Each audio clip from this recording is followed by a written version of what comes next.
Good morning, I'm Will Piper and welcome to this StaffsLive entertainment special. Today we're going to be talking rock and roll, and joining me to do just that is lead singer of rock band Fozzy, Jericho. Chris, thanks for having us. I'm excited to be here. Good stuff. It's amazing. Now Chris, obviously you're from the sunny states of America. Here you are yet in wet, cold, miserable Stoke-on-Trent. First leg of your tour last night in the UK. How was it? It was great, yeah. It was always good to start off a tour with a sold-out show, which we had last night, and I think we haven't been here for like 4 or 5 years. Yeah. But yeah, it was a little bit cold and rainy, and it's funny because a friend of mine is from here, a very prominent guy called Slash, and I was talking to him last night. I was like, dude, it got dark here at like 4 p.m. It's raining, it's cold. I'm listening to Pink Floyd. It's like a recipe for suicide, you know? But once you get inside and it's nice and warm, it was a good show and a good time. So, and it's actually sunny out today. So yeah. Come on, man. It's good times. Great stuff. So, as you say, you were here 2005 as your last time you were in Stoke. The fans last night at the gig were electric. Are they the reason you wanted to come back to Stoke? Well, I mean, we have been coming here since about 2004, and we've always considered the UK, more specifically England, to be our second home for whatever reason. From the first time we came, which was just down the road, our first show ever was in Nottingham, and I remember just walking on the stage, and there was just like so many people. I just couldn't believe it. Like, wow, like where these people come from? So for whatever reason, I guess Fozzy just appealed to the UK fans right off the bat, and we have played everywhere. We've probably been here a dozen times, not to Stoke, but to England. Yeah.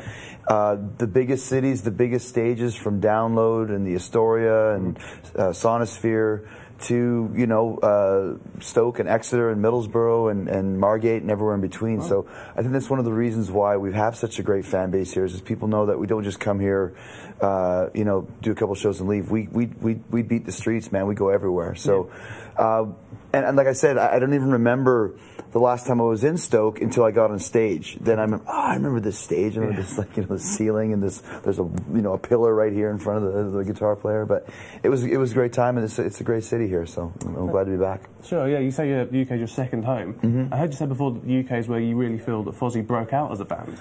Well, in a live sense, absolutely. Yeah, like this was the first time, like I mentioned, not just Nottingham, but all the shows that we did. There was just, you know, great crowds, and it's been that way all the time. You know, some tours are better than others, but people have always showed their support for Fozzy, and now more than ever, we have a great record deal on Century Media.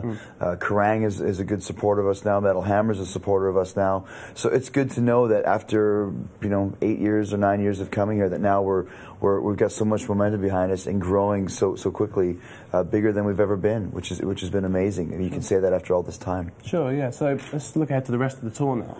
The fans loved you guys last night at the Underground in Hanley. What can the rest of the British fans expect from you? Well, I mean, we have a reputation of being a very entertaining, energetic live band, a great live band, shall we say. And there's a lot of people that know what we do, and like you saw last night, we expect a lot of crowd participation. We expect a lot of energy from the crowd, and we give a lot of energy. It's very reciprocal. The crowd, the energy that you get from the audience fuels you, which in turn fuels the crowd. So it's kind of like I said, it's a really cool arrangement that we have. So we go to Manchester today, Birmingham tomorrow. I think Leeds is in there.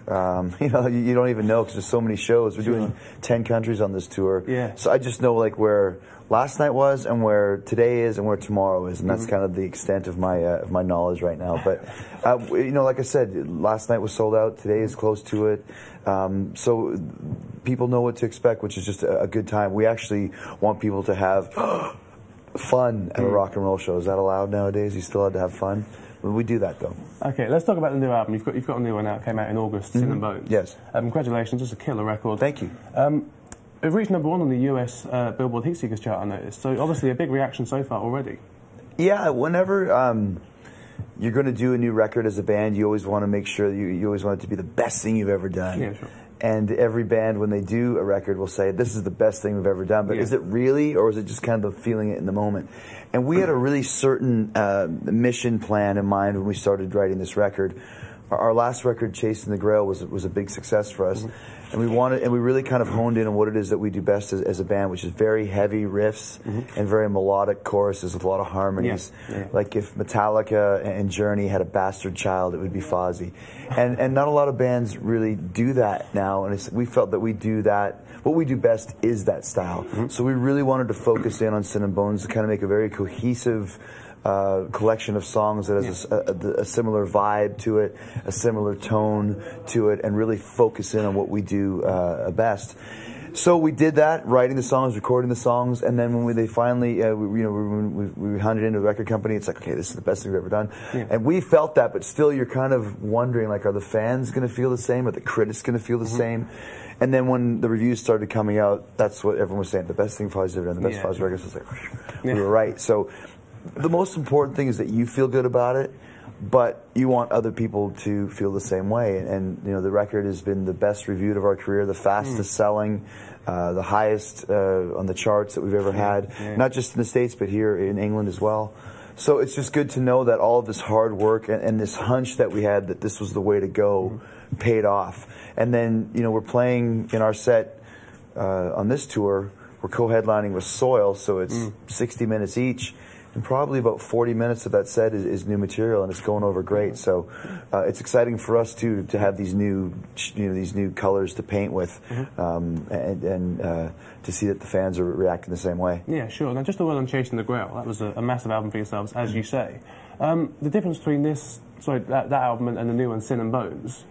You saying that's the melodies, the grooves, the appearance? What I was saying was that I think Chase the Grail was the first time we really focused in on that and kind of like hit a home run with it. We're like, oh, okay. It always takes a band, you know, a while to really focus in on what it is that they do. What is it that this band does best? And so I think Grail was the time we really kind of discovered that. That was kind of the ray of light hit us and went, oh, we're like, oh, that's it. Is that the album that put you on the map, do you think? I think so, because we had a little bit of a break between All That Remains in 2005 and then Grail was 2009 or 10. So there was a little bit of space between it, and then right before we started doing Grail, I was like, listen, we really want to focus in on this. This is our full-time job now. This is our full-time gig, and everything else kind of fills around that.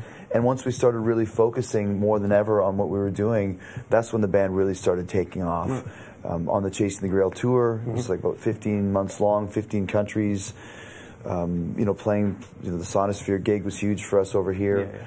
A lot of the festivals that we did, and then we really, like I said, that was where we really kind of had this awakening of what we were doing. So I think if you're taking them as the logical progression, Sin and Bones is a great progression from Grail. In my opinion, a lot better, but still in the same realm. And I think from now on, that's what you're going to get from us on every record. Just an extension of what we've been doing, which I think the fans enjoy hearing from us. We like playing it, and like I said, it's something that makes us stand out a little bit different from what other bands are doing. Now, I heard you say before that you want this Sin and Bones record to be as big for Fozzy as the Black Album was for Metallica. Well, do you think it can be?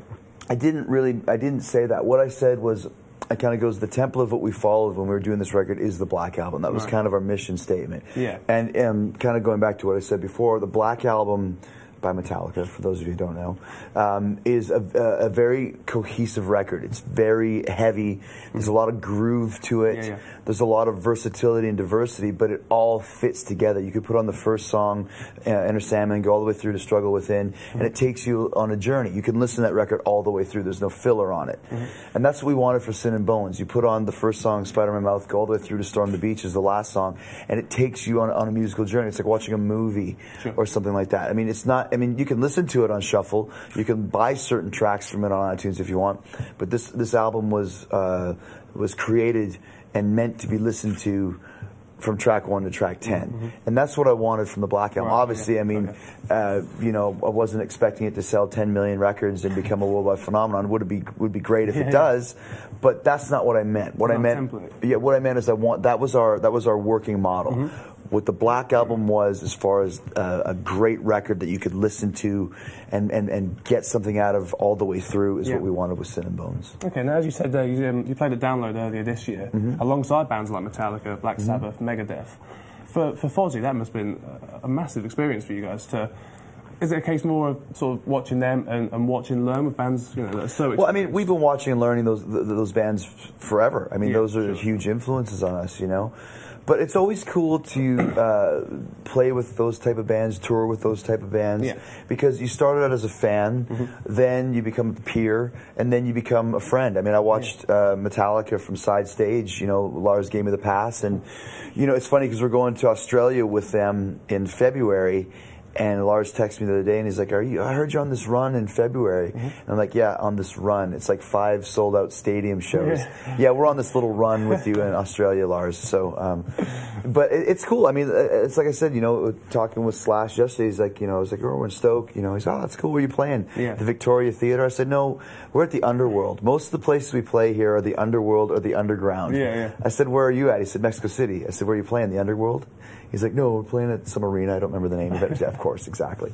But I mean, these guys, they now become your friends, and you can talk to them about, you know, how's Fozzy doing? Great. Yeah, sure. You know, where are you at? Slash, where are you playing? And that's one of the coolest things. I mean, for me, when I was a kid, I wanted to be in a band, and I wanted to be a wrestler. Those were my 2 dreams. And I spent my whole life following these 2 dreams. Wrestling started off first, but I still always continued to play music and record, you know, songs and write songs and stuff like that. And now that we've gotten to this position with Fozzy, I'm really, you know, it's really fortunate and cool to know that I had, you know, both of these things kind of come true, and being peers with all these guys that, you know, I grew up listening to, and bands like Avenged Sevenfold and Bullet for My Valentine, that they, you know, older, younger, our age, everywhere in between. Our band has a lot of respect because the guys that are in our band have been doing this for a long time. So it's just really cool to kind of see all the mutual respect between all the bands that we know. So you've said a lot of bands already, Metallica, Journey, Bullet for My Valentine, just a few. If you could cite some just for your musical influences, where would you point at? Well, I mean, like I said, the one cool thing is we really obviously love, you know, we love Metallica, we love Iron Maiden, we love Ozzy and Sabbath. We also love, you know, Avenged Sevenfold and Bullet for My Valentine and In Flames and Hailstorm and, you know, bands like that too. But I think the difference for us is we have a real affinity for a lot of the bands from the 70s. Like I said, Journey and Styx and Foreigner, you know, and even a little bit earlier, Pink Floyd, Queen, the Beatles. And the reason for that, the crux of that, is that the melodies those bands had were amazing. Everybody sang back in those days. All the members of the bands sang. So you'd have 3-4 part harmonies on stage every night, and that's what we have. Like, you know, I look at a lot of bands that we tour with, they don't even have, you know, backing vocals, or if they are, they're just kind of for the choruses where you're shouting along. And our guys are singing all the time, you know, and that's something that I think is that's probably our biggest influence that not a lot of the other bands have, is that 70s vibe, that 60s vibe, when all the guys in the band sang. And it kind of got lost for a while, you know, in the 90s when, like I said, Nirvana came out, or bands like that, where it was more of just one guy was singing.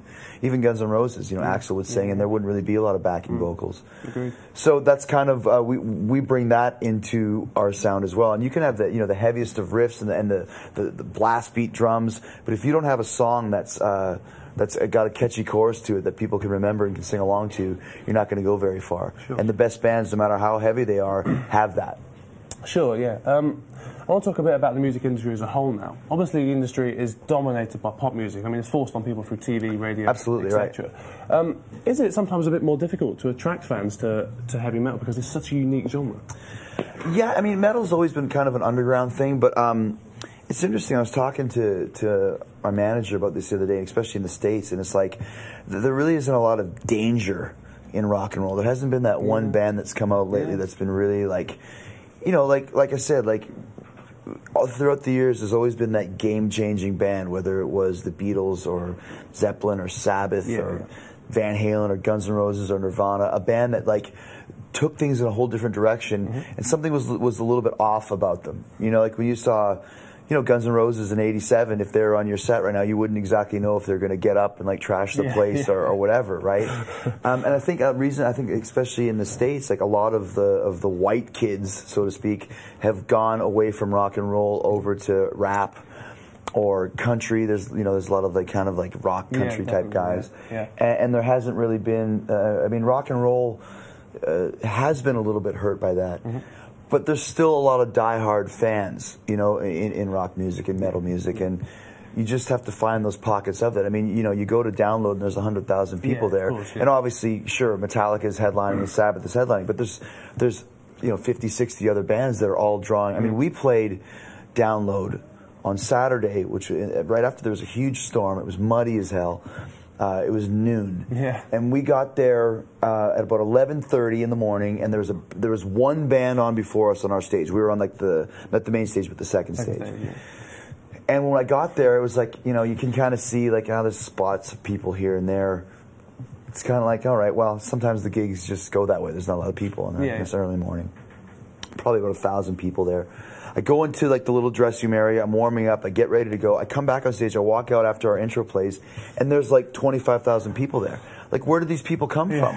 It's like there was a CGI collection of a crowd shot that went, and like people were there to see our band, and they were ready to go. I mean, 12 o'clock in the morning, raining, pissing down rain, probably hungover, but 12 o'clock we have to go see Fozzy, and they did. And for the band that was on after us, they filtered away again. So it was good to know that like there still are these fans out there, and there always has. Metal has never been mainstream. It's had its cups of coffee, cups of tea in the mainstream, but it's always been kind of an underground scene. But that makes you more loyal. Like whenever you meet somebody that likes the same band as you do, there's automatically a connection, automatically like almost a friendship. You know, especially when you get to some more obscure bands. Like, oh, you like Halloween? I love Halloween. Really? Oh, let's have a drink. So that's kind of something that always will be there in metal. And that's always what keeps heavy metal music growing and constant stream of new kids coming in to be involved with it. Okay. You and Rich started the band back in 1999. Since then, you've obviously had a few chops and changes like almost all bands do. The lineup we've got now, is this the best one, do you think? Absolutely, by far. I mean, it's been Rich and myself and Frank Fonser, our drummer, who's played on every record. Frank left for a while in 2005, came back in 2009. But this lineup we have with Billy Gray and Paul DeLeo is by far the best band we've ever had, not just as players, as songwriters, but as people. Like, we have a great time hanging out. Yeah, it looked like it last night. Yeah, and you can just see on stage. I mean, we leave everything we have on stage, and it's not forced. We just love doing what we do. Paul has been with us for a year, the bass player. I call him the Fonz. He's like the coolest guy, and he's played with everybody from Paul Simon to Joe Lynn Turner to Enrique Iglesias to Ace Frehley to everybody in between. He's one of those amazing virtuoso musicians who's always been looking for the right band to be in. You know, and now that he, you know, not as a side man, but as a contributor and as part of the band. And so, since he joined, that was like the missing piece of the puzzle that we never knew we had until we got him. And now, ever since then, you can just feel this extra power on stage. So, I mean, not to sound egotistical, but there's a fine line between confidence and arrogance. But we feel we could go head to head with any band in a live situation, and that includes Metallica or Slayer or Iron Maiden or anybody. It might the people might never have heard of us before, but we know how to connect, and we know how to. You know, if you're having a good time, that translates to the fans in the crowd. And like I said, whether it's 10 people or 10,000, we don't care. We're doing our thing every night. Yeah, sure. Now, just to talk about connecting with the crowd there. Obviously, us over here, we know you not only for your music, but also for your career as a wrestler. When you're on stage, is it a different buzz to that you get in the ring? Not really. I mean, it's the same vibe. It's live performing. And I think whether you're wrestling or a musician or, you know, doing a Shakespearean play or whatever it may be, when you have a live audience in front of you, that's the thrill of getting the instant gratification. The instant cheering, the callbacks. I mean, if it's wrestling or people are booing you or cheering you, they're chanting your name or chanting, you know, you suck or whatever it is. It's a similar thing to having people say, hey, hey, hey, 1, 2, 3 in a Fozzy gig, or they're chanting Fozzy, you know, or Fozzy, Fozzy, Fozzy, oi, oi, oi, or whatever the hell it is that they're doing. So that's the cool thing. I mean, the times when I've done, you know, some movies or some TV work, it's great, but you never really get to hear the reactions of what people think until 6 months later when it comes out. When you're on screen or on stage or in the ring, you get that gratification seconds after you do something. So it's a pretty similar vibe. And once again, I always treated it like I wanted to be the party host. When I first started wrestling, I wanted to be like Paul Stanley of wrestling, like the ultimate frontman in the wrestling world. And then when we started Fozzy, it was take the same traits that I used with wrestling as Y2J that I got from Paul Stanley and David Lee Roth and James Hetfield, begat into Y2J, which begat back into Fozzy. So it's a very, you know, it's a symbiotic function. There's a word for you. Do you still get nervous out there, or not as much? I always get nervous, but in a good way. It doesn't matter what it is. You have to have that nervous energy. The only thing that I'm ever worried about is that I'm going to walk on stage and there's going to be like 2 people there, because that's the hardest thing to do. And it happens sometimes, even when you're working with the WWE, sometimes you go into, an 8,000-seat arena in Augusta, Georgia, and there's 1,500 people there. It's the same vibe. When you have a sold-out show like we had last night, or a crowd like Download, that's when you know, okay, this is my night, and I don't care if we're on first or last. I'm taking this. And sometimes you have a smaller crowd, but you never make the people who pay. You never punish the people who pay. You got to give them just as good of a show, but it's always a little bit harder. Yeah, sure. So I always feel nervous energy, like I want it to be a great gig, because there's nothing better than having an amazing show, and there's nothing worse than having a bad show. And they both happen, and you never know. You never know what it's going to be. You could have a sold-out show, and the crowd just doesn't get into it as much. You could have 100 people in Exeter and they're going crazy, and that's one of the best shows of the tour, so you just never know what you're going to get. Okay, just talk about your wrestling career very briefly, Chris. Obviously we saw you make a dramatic return to the WWE at the start of the year. Since then you battled CM Punk for the WWE Championship at WrestleMania and at Extreme Rules. You then fought Dolph Ziggler at SummerSlam. Last time we saw you was on Raw. I understand there's been some difficulties agreeing a new deal with the WWE. Is there any further developments as far as that goes? Yeah, that's not really, I mean, it's funny how internet kind of says things and it becomes written in stone. That's not really not the case at all. Like I said, in 2009, I kind of decided that Fozzy was going to become the priority, and kind of built the rest of my schedule around the band. This year, we started recording Sin and Bones in December, and as the singer, it takes me about 16 days to do my parts once I write the lyrics and do the vocals, and then I'm done. And then 6.5 months for those other guys to play the musical part of it and do the production and the mixing and all that sort of stuff. So that's why I had a big hole in my schedule to go back to the WWE. That's why I came back in January. I stayed until August. If you notice, I left right when Sin and Bones came out, and then we went and did a big tour in the States. So that was always the plan. It was never like, we'll wait and see. It was like August 14th, I'm done. Great, shake hands, and when you got another break, come on back. So, we were just kind of toying with the idea of maybe me doing something like on a semi-regular basis, coming and going, 2-3 times a month. And I was up for it, and they were up for it, and then we kind of thought, you know what, it's probably not really going to do that, because I don't know what my schedule is going to be, and for me to come in for a weekend or two here and there doesn't really do, maybe not help them as much as it could. So it wasn't like there was a big fight and it's like, well, you suck and you suck him off, forget it. It was more along the lines of, when you have some time again that you can come back and commit 100%, we'll be happy to have you. And that's the way I always work anyways. I'm not the type of guy that comes back and just works on pay-per-views or the odd TV. I work all the shows, and then that's the way it should be. So I'm either in or I'm out, and as of right now, I'm out. I'm open to going back. I just don't have any plans of it right now, because this tour basically just started, and we've been so busy since it started that I haven't had a lot of time off anyways. So we'll see what happens in the future. So your attention at the minute is solely on Fozzy? Well, it'll be my intention from now on. I mean, when this record comes out, we'll do another one and another one. I'll never go back full-time to wrestling. We'll never say never, but I don't really see myself doing that. I did it for 22 years, and like I said, and now that we've got so much stuff going on with the band, I mean, hey man, anytime you get asked to do a tour with Metallica, things are going the right way, and it's time to let's stick with this and really focus in on it. And I want Metallica's job. I'm not in this just to have fun with it. I want to be the best band in the world and the biggest band in the world. And if you don't have that attitude, you shouldn't be here. You shouldn't be doing this. Fair enough. Now, obviously, you have a UK tour now to finish off. You then head across Europe, eventually Australia in the new year. After that, what's next for you guys? Well, working on more tours. I think we're going to do something in April and May. It's just a matter of finding the right mix, finding the right tour. And then that'll be in the States, and then we'll come back here into the UK in August, probably late July, early August. We're doing the Bloodstock Festival, which is now becoming like the #2 festival in the UK since Sonosphere is kind of in a state of influx. So you can never do the same festival 2 years in a row. So we were lucky. We did Sonosphere in 11, Download in 12, and now we're doing Main Stage at Bloodstock in 13. So it's just, once again, the progression is there, which is great, and then we'll fill in all the dates around that. So that's kind of the tentative schedule for now, and then just kind of see where it goes. There's a lot of kind of balls up in the air.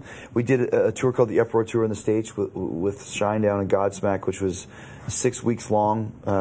August, September. Right. And that really kind of took us to the next level Yeah. in North America. So there's a lot of kind of, oh, we should take you guys out on tour. And it's like, okay, well, all right, yeah. you know, let's see how it goes. So we're just kind of putting it all together right now. Great, Chris, that's fantastic. Thanks ever so much for coming in. All right. If you want to see a bit of the show from last night at the Underground in Hanley, go on to StaffsLive's website. There's going to be something on there later today. As for now, Chris, thanks so much. Thanks, man. He was in the front row bootlegging on his iPhone. And he was screaming like a woman. It was great. I threw my panties at him. Something like that. Cheers, Chris. No, you threw your panties at me. Isn't that supposed to work? Yeah.